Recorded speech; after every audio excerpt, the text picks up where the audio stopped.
How can you say we are wise and the Torah of the Lord is with us? Surely the pen wrought in vain the scribes. Yeah, that's a very different reading from the one that we went through last time, didn't we? Yes, but this is a much more literal translation. And of then what he it says. laments and he tears his clothes off. When he laments and he tears his clothes off because of false prophets. But because we thought we had the Torah, but we didn't have that. We didn't abide by the law because the law was changed. Do you honestly think that if the prophet Jeremiah had thought that the Torah had been changed and that we no longer knew what it was, that he would that he wouldn't have just gone and told us, oh, and this is what you need to know? No. Look, I think that if scrolls are found in the temple, and those are different from what was perceived to be the Torah, and he laments and he tears his clothes off, what that indicates is that part of the Torah was certainly lost, or that there were changes. Now we do know that, for example, the Torah as it was revealed, preservation of the Torah was oral, it was not written down initially. That's fine. Right? And how many years after was it written down? Well, which part? The written Torah or the oral Torah? The written Torah. The written Torah was written down within the 40 years of, whilst it was still in the wilderness. Right, which didn't survive, right? Well, that Torah was kept in the Torah of Moshe was kept next to the ark in the temple. I'm saying the Torah that you have in your hand today was written down around, 1,000 years ago? Wait, hold on. What do you mean the Torah? Because there's many Torahs around the world. So right? Are they all different? No, they're all the same. They're all the same. There's lots of what we call sifrei Torah scrolls around the world. Right. So my synagogue has about 18 Torah scrolls. Okay, so let's say right? the first Torah written down... The first Torah scroll written by Moses, yes, that was kept in the temple. Right, where is that? That was hidden. Okay, we don't have that now. So you don't have it. We don't have the original scroll. The Torah that you have in your hand today is not the same scroll that Moses wrote. Right, fair enough, I understand. Fine. But I'm saying, when you were in the wilderness, yes, and for over 1,000, 1,500 years, there was no written Torah. It was forbidden to be written. No. The oral Torah was forbidden to be written. The written Torah had to be written. So what was the difference between the oral and the written Torah? The oral Torah is what God gave to be kept orally in order to explain the written Torah. The written Torah had to be written down and wasn't allowed to be changed, even one letter. So you're saying that so Moses comes down with the Torah, alayhi salam, that was written down, and you have that, and that was compiled at the time of Moses. Yeah, Moses. And that exists up till today. Not that exact scroll, but no, the same. Obviously, we're not saying the same that, text. You're saying the identical text. Yes. So, but from my understanding, there are different Torahs in the world today, right? No, there aren't. So you have the Greek. What, a Greek translation? A Greek translation. But you have the original Hebrew, you're saying to me? Yes, we have the original Hebrew. The original Hebrew. Okay, so I think last time we discussed this we discussed this Jeremiah 8:8 last time. I don't remember. With Hashim. Do you remember with Hashim? I remember having a conversation with Hashim. I can't remember what we talked about. And I think the difference... Didn't we talk about regrets last time? Yeah, the difference of... Yeah, we talked about the rainbow as well, and God... I don't remember the rainbow. God making the rainbow to remind himself never to destroy all of humanity again. I don't remember that. Okay, we had this discussion with you last... Oh, I dare say it started to rain again. Well, my point to you, I think, Josh, is that I think last time what we did establish is that the Torah as we have it today was written down 1,000, 1,500 years plus after Moses. Again. And it was oral... That's not what we established. We established that the oldest scroll that exists today dates to 1,500 years after Moses. Nobody said, we didn't say that we established that the Torah was first written down. So I think that's not what happened. So let me see if I can find Hashim, because Hashim actually brought those verses up, which I don't actually have remember. Yeah.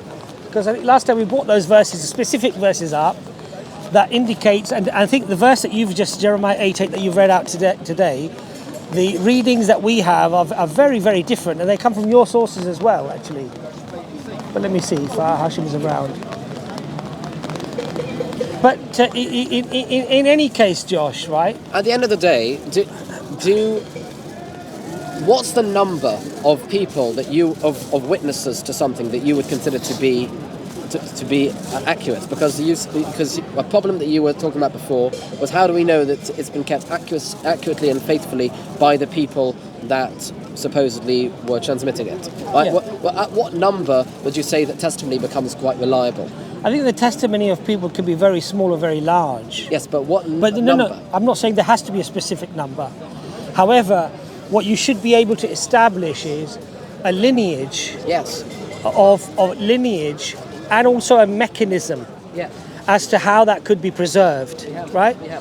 Now, if one is relying solely upon an oral tradition, then one has to establish an oral tradition which is unchallengeable.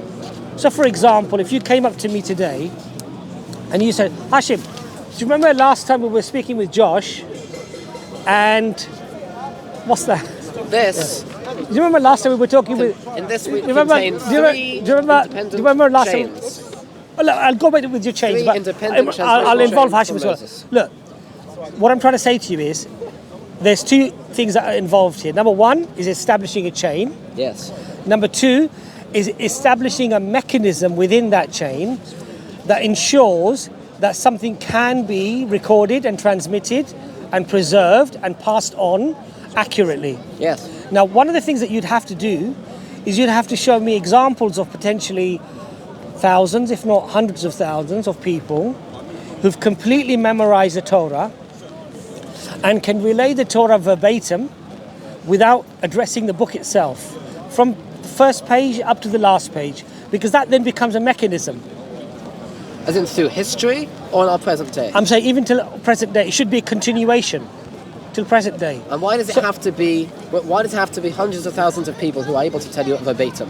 Why? Because what that establishes is that that's a very firm stronghold in terms of establishing an oral tradition that is impeccable, that has no flaws or problems. I would still be very impressed if you could show me hundreds of people who have memorized the Torah from the first letter to the last letter and can relay it without looking into the book.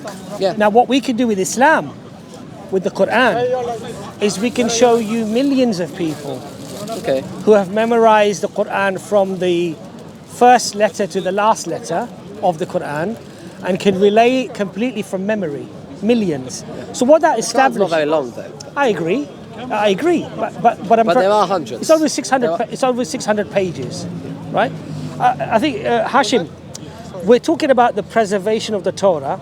Now Jeremiah 8:8 we brought up, I think, last time. What Josh is implying is that it's not talking about preservation of the Torah, but it's saying he's talking about. Sorry, what was your? It stopped raining. Has it stopped raining?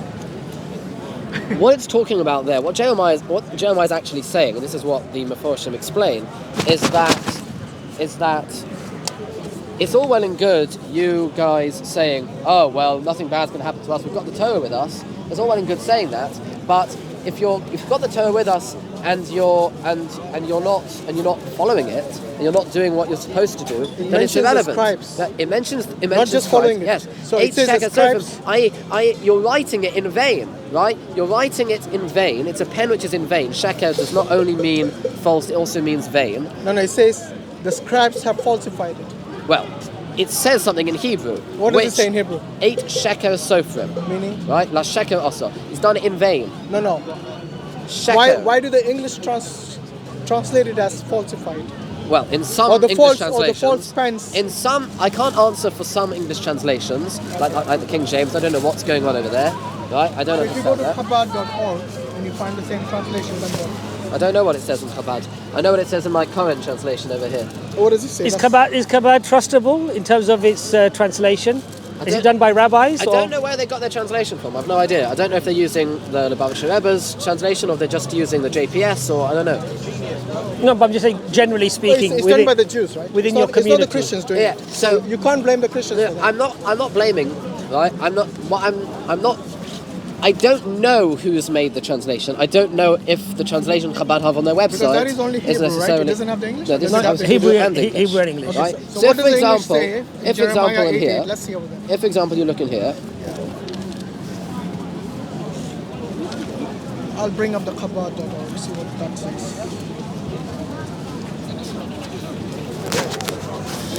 So in here it says, how can you say, we are wise, and the Torah of the Lord is with us? Surely the pen wrought in vain the scribes. The wise men are ashamed, they are dismayed and taken. Lo, they have rejected the word of the Lord, and what wisdom is in them. Therefore I will give their wives to others, and their fields to others, etc., etc., etc., right? But I'm saying